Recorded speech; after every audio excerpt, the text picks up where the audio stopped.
কি বলবেন বেলুয়ারচর আপনার কেন্দ্রেই?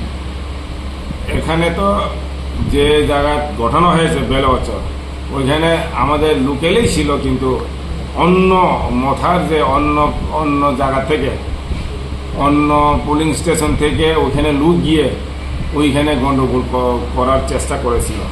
কিন্তু আমাদের আমাদের আমাদের কার্যকর্তা ওইখানে কেউ যায়নি।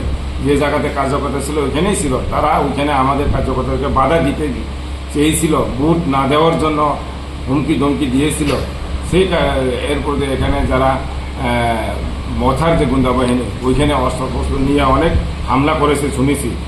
ওইটা আপনারা দেখবেন, রেকর্ডে আছে, মোবাইলে অনেক কিছু তোলা আছে, ছবি আছে, ভিডিও আছে। এটা পরে আপনার এমনি আপনাদের বের হবে। শুনতে পেলাম পাতালিয়াঘাট যেখানে মাত্র মারধরের ঘটনা উঠলো, সেখানে বিশাল করে এসডিপি এবং পুলিশের আইজি নাকি গিয়েছেন, আপনি জানেন খবরটা?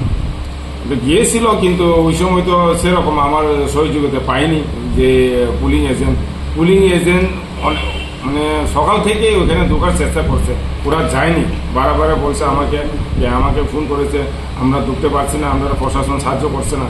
ওইখানে টিয়ারশেল ছিল, পুলিশ ছিল, কিন্তু কোনো সহযোগিতা পাইনি। সরকারের থেকেও মানে আপনারা পুলিশের সহযোগিতা পাচ্ছেন না?